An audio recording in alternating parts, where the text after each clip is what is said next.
living day to day like everything's alright.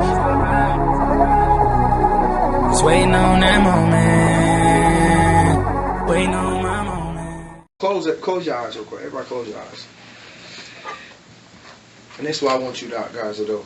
I want you guys to think about your bank account right now. Reflect on your bank account. Look at the number. Keep it real. Be honest. Ask yourself how satisfied or dissatisfied you are with the taste in your mouth of what you want returning home to with all the information we got, your bank account. Y'all got it? Mm-hmm. Now think about your job that you're going back to. Think about your job, what you do for a living, what you do, all the commitments, all the sacrifices you make to make it in there, what you put up with, how many more years you can stand to do that, how many years you've been doing it. Thinking about your job. Now I want you to think back to your bank account. Now you thought about your job, you thought about your bank account. Now I want you to think about how many years you've been doing that. Think about how many years you've been at your job or had a job, period. How many years you've been working. Think about how many years you've been working, laboring, bad back, arthritic knees, don't feel like getting out of bed, fighting traffic. Then I want you to think about the job you've been doing for those many years. People you don't like, the people that don't want you to succeed, the people that dislike you the most, where you don't want to be, with people you don't want to be around. And then think about the bank account after all those years and that job. Think about the bank account we initially thought about. Then think about that taste you have in your mouth right now from the bank account. And then what you want to think about is past how many years you've been working there and the job and the bank account. Think about, if you got kids, think about your children. Think about their ages. If you don't have kids, think about your mom and dad. Think about their ages. Think about all the hours we spent away from them. All the hours we worked that job. Think about that job and think about the bank account that is reflecting. All the things we sacrificing, all the things we're going through, all the things we're doing just to have the result that we thought about in the beginning and have that taste in our mouth. And think about your parents' age. And think about them getting older and the precious minutes you're missing out on because you're on somebody else's clock. Away from them, getting up in age, sicknesses, health care, nursing homes come into play. And then think about all the hours you worked about that job you just thought about. And then think about bank account. And think about that taste you have in your mouth. And then you ask yourself, is that worth it?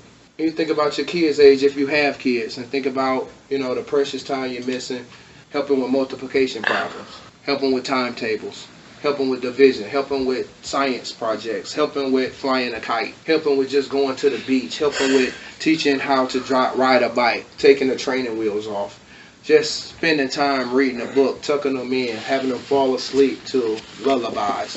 Think about all of that we're missing while we're on somebody's clock or jumping into traffic trying to pick up 8, 9, 10 extra hours part-time while they're at somebody else's daycare allowing somebody else's job to raise them. Think about that. Think about how much they care about our kids at a daycare and it's just a job to them, like your job is just a job to you. That's how they're thinking about your kids. It's just a job to me. Taking care of somebody else's kids, that's just a job to me. And think about what we got to do to get our kids out of a daycare under those circumstances. And think about all the things our parents don't know about us because they were at work. Think about if we had to be truthful with our parents about all the things they missed out on in our lives because they were on somebody's clock. And today, they don't got a dime to show for it. But they missed out on our entire lives. Right? Think about all the bad places we were in. We were in the wrong places at the wrong time. Anything could have happened. And mama and daddy don't know nothing about it because they were so much on the clock, trying to keep shoes on our feet and clothes on our back. And then you got to ask yourself, if you got kids, are you willing to put your kids through that to where they have the option to go through those things? Because one decision can cost them their life or their lifetime. Am I right? So we thought about our kids. We thought about their ages. We thought about our parents. We thought about their ages. We thought about all the hours we've worked that job that we thought about. And we thought about the bank account that we woke up to or we're going home to tomorrow morning. And we thought about the bad taste we got in our mouth. And then you got to ask yourself, how bad do do you want to change that situation? And if it's not going to be you who change it, who's going to be the one to change it? My great-granddaddy passed all these issues down. That cycle we just talked about, great-granddaddy passed that down. Right? Then and granddaddy couldn't do nothing with it. And then daddy couldn't do nothing with it. And that was passed down to me. And so far, I haven't been able to do nothing with it.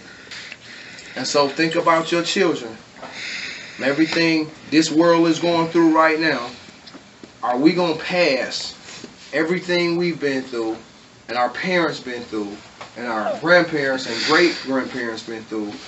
Can we be actually responsible to hand them the same heartache, the same pain, the same struggle, the same trauma, the same broke, the same anger, the same overdue bills, the same bankruptcy, the same foreclosure, the same bills we're scared to answer, the same 1-800 numbers we don't want to answer? Are we willing to pass that down to the ones we love the most?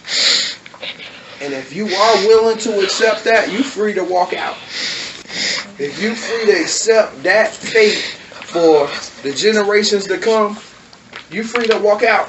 But if you that one in your family that say, if it is to be, I don't care what I gotta go through, if it's a brick wall, if it's fire, if I gotta go in there with gasoline draws on into a burning building to save my family before the building explodes, I'm gonna be the one to turn everything around.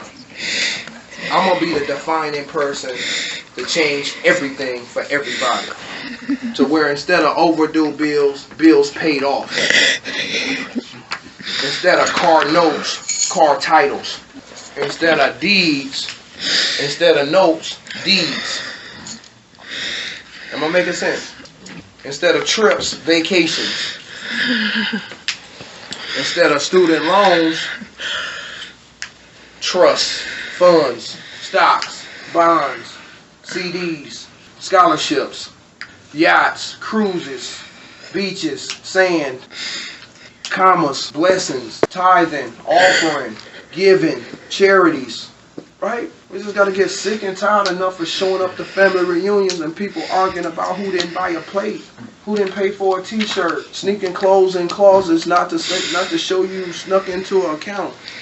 Been married 10 years and the honeymoon is to the steakhouse. Arguing over who drained out who gas. Wow.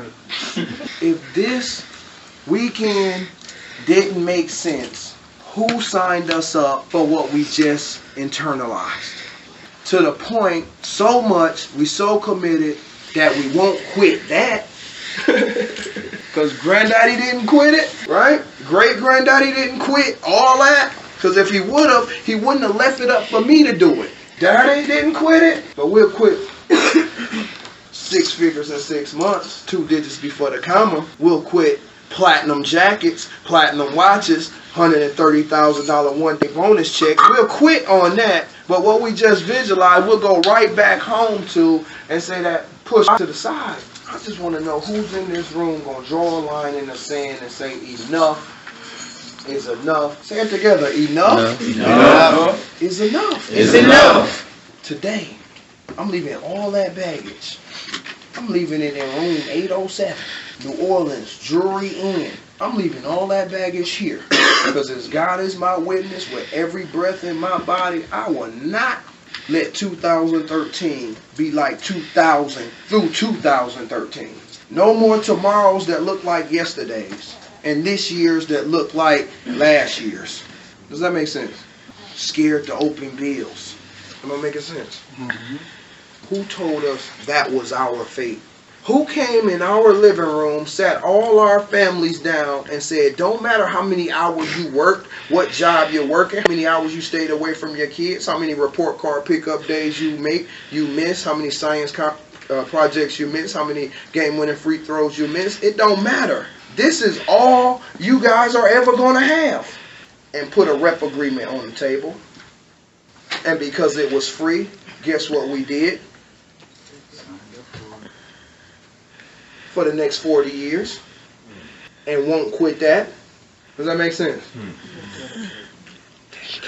Committed. Got a standard for it. Bad back, arthritic knees, sore throat, headache, stomach ache, ear infection, closed daycare, raining outside, flat tires, death in the family. Right? Bank account with 2 digits after a decimal. That making sense? Enough? Enough Is enough. is enough. So that's what 2013 is going to be. This is the year of the millionaire. Somebody in this room, life is never going to be the same. Heart to heart. Behind the scenes, not at the convention center. It's a heart to heart. Because some people just know a voice on the other end of the phone. Some people just see a picture on Facebook. But I want to let y'all know this real. You can touch me, you can see me, you can feel me. I want everybody in this business to cash checks like we cash. To take trips like we take trips. I want everybody in this room to have that type of power. So where you can just pack up, you can leave a city and they wonder where you been. And you don't got to ask for permission. You don't got to get off somebody's clock. You don't got to have them tell you where you can be, how much time you can spend with your mom, when you got to be back, how quick you got to recover from a death in your family. You know what I'm saying, Ross? Permission to bereave. What kind of shit is that? Okay. It's the last year we don't ever struggle. Enough is enough.